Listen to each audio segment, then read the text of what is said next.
welcome back my YouTube channel. Assalamualaikum warahmatullahi wabarakatuh. Saya Deviana Azahra dari program studi Assalamualaikum warahmatullahi wabarakatuh. Saya Deviana Azahra dari program studi Tarjamah Fakultas Adab dan Humaniora UIN Syarif Hidayatullah Jakarta. Di sini saya akan menjelaskan tentang filologi. Mari kita simak video selanjutnya. Apa itu filologi? Filologi menurut etimologi itu terbagi menjadi dua kata, yaitu kata philos dan logos. Nah, philos di sini berarti kata cinta dan logos di sini berarti kata. Jadi dapat kita simpulkan bahwa ilmu filologi itu ilmu yang membahas mengenai bahasa, tulisan, dan kata. Ilmu filologi dalam bahasa Arab itu ada nggak sih? Jawabannya ada. Saya mendapatkan sumber dari buku Cakrawala Linguistik Arab halaman 172. Di situ tertulis bahwa ilmu filologi dalam bahasa Arab itu ilmu tahqiq al-mahtutot, yang berarti ilmu yang benar-benar tulisan. Nah, maksudnya apa? Maksudnya ilmu yang benar-benar ditulis oleh si penulis asli dengan tulisan tangan. Selanjutnya di sini ada definisi filologi menurut para ahli. Di sini saya mencantumkan 3 para ahli yang mendefinisikan tentang filologi, yaitu ada Baroroh Barit, ada Kerida Laksana, dan ada Jamaris. Menurut Kerida Laksana, ilmu filologi adalah ilmu yang mempelajari tentang bahasa, pranata, sejarah suatu bangsa yang terdapat pada teks tertulis. Lalu menurut Baroroh Barit, ilmu filologi adalah ilmu yang objek penelitiannya berupa manuskrip-manuskrip atau naskah-naskah kuno. Sedangkan menurut Jamaris, ilmu filologi adalah suatu disiplin ilmu yang ditunjukkan pada studi teks yang tersimpan pada masa lalu. Nah, kata kuncinya itu ada di akhir kalimat semuanya, pokoknya ada di akhir kalimat, yaitu filologi itu membahas tentang manuskrip-manuskrip kuno, terus ilmu filologi juga membahas tentang peninggalan tulisan masa lalu pada masa lalu, terus ilmu filologi juga membahas tentang teks yang tertulis. Jadi kata kuncinya itu terdapat di akhir kalimat. Nah, terdapat 2 cabang ilmu filologi, yaitu kodikologi dan tekstologi. Kalau kodikologi itu ilmu tentang kodeks, yaitu naskah atau bahan tulisan tangan. Nah, kalau misalnya tekstologi itu ilmu tentang seluk-beluk suatu naskah. Nah, selanjutnya ada objek kajian filologi. Nah, di sini terdapat 2 objek kajian filologi, yaitu naskah dan teks. Nah, kalau misalnya naskah itu merujuk pada fisik dokumennya. Nah, sedangkan teks itu merujuk pada tulisan atau kandungan isi naskah tersebut. Jadi, kalau misalnya naskah itu kayak ngebahas sampulnya, kayak ngebahas bukunya nih yang kelihatan semuanya, pokoknya tulisannya bagaimana, terus covernya bagaimana. Nah, kalau misalnya teks itu dia membahas tentang isi kandungan yang terdapat dalam teks tersebut. Jadi kayak buku itu ada suatu buku di dalamnya tuh buku itu membahas apa gitu. Nah, ini berkaitan pada slide sebelumnya. Jadi kalau misalnya ilmu yang membahas tentang naskah itu disebut kodikologi. Nah, kalau misalnya ilmu yang membahas tentang teks berarti tekstologi.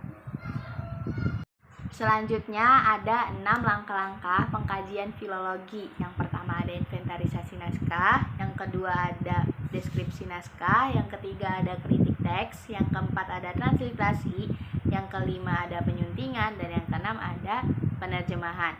Jadi kita akan bahas satu persatu terlebih dahulu. Yang pertama itu ada inventarisasi naskah. Inventarisasi naskah adalah kegiatan pengumpulan data atau informasi tentang apa yang akan dijadikan objek penelitian. Jadi kita mau meneliti apa nih? Jadi kita harus cari tahu dulu sumbernya, terus cari tahu datanya, cari tahu informasi terkait sumber yang akan kita teliti. Selanjutnya ada deskripsi naskah. Nah, deskripsi naskah itu adalah kegiatan mendeskripsikan suatu naskah yang akan menjadikan objek penelitian secara jelas dan terperinci. Jadi kita harus mendeskripsikan secara jelas dan terperinci mengenai apa yang akan kita kaji.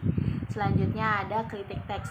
Dalam kritik teks ini, itu kita mencari kekurangan dan kelebihan dari si naskah tersebut. Selanjutnya ada transliterasi. Nah, transliterasi itu artinya alih aksara atau pengalihan suatu bahasa ke bahasa yang lain. Selanjutnya ada suntingan teks. Nah, di sini adalah kegiatan pembetulan, penambahan atau pengurangan atau perubahan yang diharapkan jauh dari kekeliruan. Selanjutnya ada penerjemahan. Nah, di sini penerjemahan itu adalah pemindahan arti dari bahasa sumber ke bahasa sasaran untuk menjembatani antara si penulis dan si pembaca. Jadi, kegiatan penerjemahan ini adalah kegiatan untuk mengkomunikasikan antara penulis dan pembaca. Di sini ada perjalanan waktu filologi. Kita akan bahas satu persatu, yaitu yang pertama kali filologi dipakai pada abad ketiga oleh Eratosthenes. Dan ini dikembangkan di Iskandaria. Iskandaria itu sebuah nama kota yang berada di Mesir. Selanjutnya ada 50 tahun minimal usia naskah kuno. Jadi kalau misalnya kita mau kaji naskah kuno, kita harus tahu umurnya dulu. Nah, kalau misalnya lebih dari 50 tahun boleh nggak? Jawabannya boleh banget, karena siapa tahu di situ ada banyak informasi-informasi yang bisa dikembangkan pada zaman sekarang ini. Dan pada tahun 1450 itu ditemukan mesin cetak oleh Gutenberg dari Jerman. Nah, sejak itu filologi mengalami perkembangan yang sangat pesat. Selanjutnya kita akan membahas tentang ruang lingkup kodikologi. Di sini kodikologi itu membahas mengenai naskah, dan naskah itu merujuk pada fisik dokumennya, dan kita akan membahas fisik dokumen naskah tersebut. Jadi di sini ada 5 ruang lingkup kodikologi. Yang pertama itu ada identifikasi, yang kedua itu ada bagian buku, yang ketiga itu ada tulisan, yang keempat itu ada penjilidan, dan yang kelima itu ada sejarah. Yang pertama itu identifikasi. Nah, identifikasi ini adalah kegiatan mencari informasi dari naskah yang sedang kita kaji. Jadi kita cari tahu nih, di naskah tersebut itu ada judulnya atau enggak. Terus naskah tersebut disimpan di mana? Di rumah pribadi seseorang atau di museum atau di mana? Nah, bagian kedua itu ada bagian naskah atau bagian buku. Nah, di bagian buku ini itu membahas tentang bagian buku itu sendiri. Jadi kita melihat kertasnya tuh bagaimana, apakah tulisannya masih bisa terbaca atau tidak, warna tintanya tuh warna apa, terus abis itu ada halamannya atau enggak, terus jarak antara tulisan atas dan bawah tuh bagaimana, renggangkah atau sempit, atau bagaimana, atau dempet, atau gimana. Jadi kita harus mencari tahu tentang bagian buku tersebut. Nah, selanjutnya itu ada tulisan. Nah, kita mencari tahu nih tentang tulisannya. Dia menulis dengan aksara apa, terus habis itu dia menulis bagaimana tulisannya, apakah tulisannya khot atau bagaimana. Terus habis itu ada iluminasinya atau tidak. Iluminasi itu adalah seperti bingkai. Jadi kayak zaman dulu itu kayak nulis kitab itu di samping atas, bawah, kanan, kiri itu ada kayak bingkai gitu. Jadi itu namanya iluminasi. Nah, selanjutnya yang keempat itu ada penjilidan. Di sini kita melihat sampul dari si naskah tersebut. Jadi bahan sampulnya tuh apa? Terus di sampulnya tuh ada gambarnya kah atau enggak? Terus kan kalau zaman dulu tuh kalau mau ngaitin sesuatu pakai tali. Nah, talinya itu dari mana? Pakai bahan apa? Nah, terus selanjutnya ada sejarah naskah. Nah, di sini kita harus tahu riwayat dari si naskah itu sendiri. Jadi kayak kolofon. Nah, kolofon tuh kayak ada tanggal penulisannya. Jadi di akhir tuh ada tanggal penulisan, tempat penulisan, dan tahun penulisan. Jadi ada kolofonnya atau enggak, terus ciri kepemilikan naskahnya tuh bagaimana, adakah catatan di dalamnya, siapakah penulis naskahnya, terus bagaimana cara dia memperoleh naskah, seperti itu. Nah, selanjutnya ada 10 prinsip tekstologi. Tekstologi itu adalah ilmu yang mempelajari tentang suatu teks dan teks itu merujuk pada isi kandungan dari suatu naskah tersebut. Nah, di sini ada 10. Yang pertama itu ada sejarah. Nah, tekstologi itu menyelidiki sejarah teks suatu karya yang melibatkan pencarian atau penelusuran dan analisis terhadap perjalanan teks dari waktu ke waktu. Lalu yang kedua itu ada suntingan, sama seperti suntingan sebelumnya itu adalah kegiatan pembetulan. Lalu yang ketiga itu ada menggambarkan sejarahnya. Jadi filolog itu harus bisa menggambarkan sejarahnya. Jadi kayak harus tahu latar belakangnya itu bagaimana, terus konteks waktunya itu bagaimana, terus faktor yang mempengaruhi pembuatan naskah ini itu apa, seperti itu. Lalu yang keempat itu ada penjelasan. Nah, di sini tugas filolog itu harus memahami sepenuhnya tentang naskah yang sedang dikaji. Selanjutnya yang kelima itu ada perubahan lebih didahulukan daripada kekeliruan.